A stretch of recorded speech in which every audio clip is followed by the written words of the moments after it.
The Vancouver Canucks make a surprising trade by sending Daniel Sprong to the Seattle Kraken, and we might see a familiar face join the lineup after opening up a roster spot. And Quinn Hughes is on his way to looking like another Norris season, and we're going to break down this and more later on this episode. Before we start, I just want to give a huge shout out to everyone that is subscribed, to the 72.7% of you guys that aren't subscribed. If you're enjoying this Canucks content and you want to stay up to date on everything to do with the Canucks, make sure to go down and hit that subscribe button. We'll have here all season into next offseason, giving you updates from around the Canucks. But with that, let's just hop straight into the first topic, which is the fact that Daniel Sprong has been traded to the Seattle Kraken. Now, we do see from the Vancouver Canucks PR, they say Daniel Sprong has been traded to the Seattle Kraken for future considerations. Now, with a lot of this, and the first initial thought I had was Daniel Sprong was probably worth more than absolutely nothing. And by nothing, I mean there is a chance that future considerations does turn into a draft pick that may be used by the Vancouver Canucks. But as of right now, future considerations is absolutely nothing to this team. Now, looking at this, we do see it's just a swap of Daniel Sprong for future considerations. And we do see a quote from General Manager Patrik Allvin when he announced this trade. He said, "We'd like to thank Daniel for his time in Vancouver. With the help he helped our team has started the year in a positive way, and we wish him the best in Seattle." Now, Daniel Sprong didn't have a long tenure with the Vancouver Canucks. We did see him signed on July 20th and traded on November 8th. So his tenure with this team was not too long, but Daniel Sprong, nonetheless, was an impactful player through the first couple of weeks of the season. We've seen Daniel Sprong 27, and I'll start off by saying, I was super excited when we got Daniel Sprong, a fast forward that had a great shot and could translate his game to a two-way game, which we didn't see Tocchet kind of working with him. He wasn't perfect, but it did seem like he was buying into the system. Daniel Sprong joined this team because he wanted to play with this high competition of players they have, plus the Tocchet system, but we do see the Vancouver Canucks move on from him.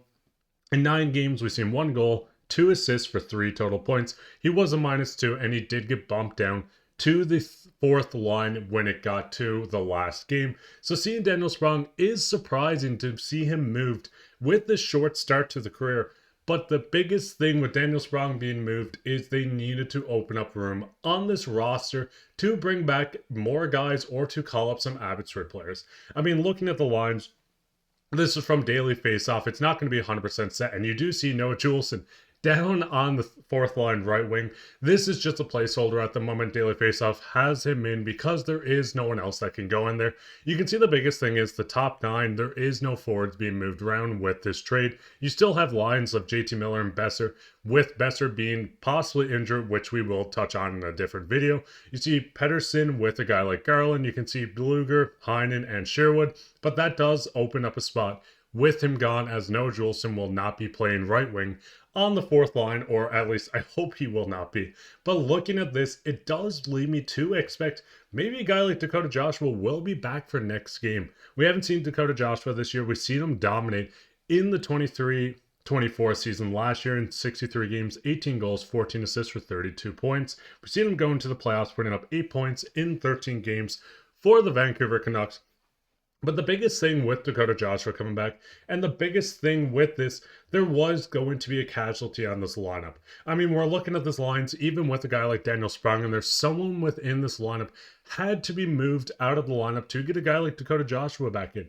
Would have that been a guy like Aatu Räty? Then you have this situation of having to break up a line of Teddy Blueger, Sherwood, and Heinen. Maybe Teddy Blueger or Boeser would move down on that 4th line center.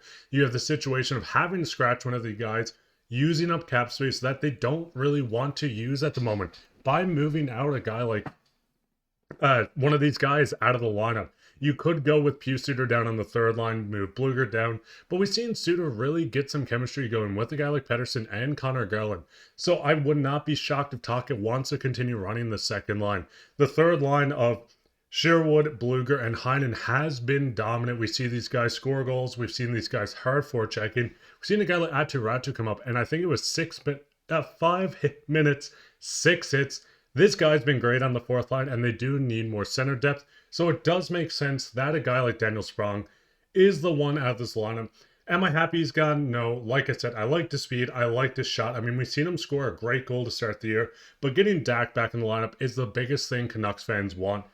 A guy that was an absolute power horse for them last year. It seemed anyone you put him on a line with, kind of like how Garland's been playing with any line he's been on, these guys energize the line.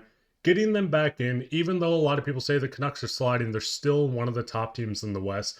Getting a guy like Dak in, getting them at full strength, keeping a guy like Ratu up on that fourth line center where he looks perfectly fitting at this very moment.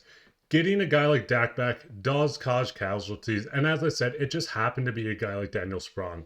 When you're looking at the projected cap, the current cap space is $2.2 million. They do need to make some more wiggle room to get a guy like Dak back, but with Forward being out for some time, it shouldn't matter. We see the deadline cap space is $8.8 million, which is incredible. Once you get to deadline, this is so much more talent you can add to this team by using this almost $9 million on cap space. And when you do look at it, the biggest thing is, as I said, Sprong was traded. It might not be the best trade. It might be just for future considerations, but they had to make a trade in order to get a guy like Dakota Joshua back. Not saying he's 100% back, but it does seem like this is a move with the lateral move of Dak coming back. But what are you guys' thoughts on this trade? Do you think the Canucks could have went out and at least got a third, fourth, or fifth for a guy like Sprong? Or do you think they needed to do this? Or would you have rather seen someone else trade? I know a lot of people are going to say Petey, but Petey is not being traded. Just shake that out of your head. But we'll hop straight into the second topic today, which is the fact that Quinn Hughes is absolutely dominating. I kind of showed it a second ago as I thought there was another screenshot, but looking at this chart, it's expected goals for versus expected goals against on 5-on-5 situations. You can see in the very top right, Quinn Hughes. When you're looking at the bottom, this is expected goals against. Quinn Hughes is on the ice for less than 2.0 goals against, or the expected goals against, per 60 on 5-on-5. When you look up on the left, you can see he's on the ice for an expected of 3.5 goals. This is an insane season from a guy like Quinn Hughes. Obviously, a guy like Desharnais and Hronek on the right side are awesome when it comes to the defensive end, but when they look on the expected goals, they're not as high as someone like Erik Brannstrom and Quinn Hughes, who is at the very top. Then you can see a tiny bit of a struggling season from Soucy and Myers. But seeing Quinn Hughes this far on a chart, you can see some blurred pictures in the background. There's a couple of Carolina guys, a couple of Washington guys. Quinn Hughes, statistically, is among some of the best in the NHL. And I mean, looking at Quinn's season, we've seen him win the Norris last year when he put up 92 points in 82 games, 17 goals, 75 assists, and he hasn't slowed down. 12 games played this year, 3 goals, 11 assists, 14 points. We've seen him go out and get a goal and assist in the last game. Quinn Hughes is looking like a man on a mission to win back-to-back Norrises. Quinn Hughes at 25 years old on a cap of under $8 million is an absolute steal. This is the best contract in the entire NHL, and you cannot change my mind on it. This is a Norris caliber guy, a guy that's already won a Norris and pushing for his second one. Seeing him on top of charts like this just shows you how much better he is, even on talent that people aren't expecting. Now, when you're looking at a guy like Erik Brannstrom, who's also quite good, I mean, he has 2 assists in 9 games. He is playing a lot of third-line minutes, but seeing him on the ice for not a lot of goals against and a lot of expected goals for, or expected goals against as well, is awesome, where Patrik Allvin worked his magic, brought a guy in where a lot of people didn't know him, or he seemed to written off from a lot of organizations. We can see the talent the Canucks have. Brannstrom seems set to keep on this lineup. And the biggest thing is Quinn Hughes is on his way, in my opinion, to yet again another Norris. And he is the best defenseman in the NHL. If for some reason the Colorado Avalanche fans watching this, no, Makar is not better. It is Quinn Hughes, defensively and offensively.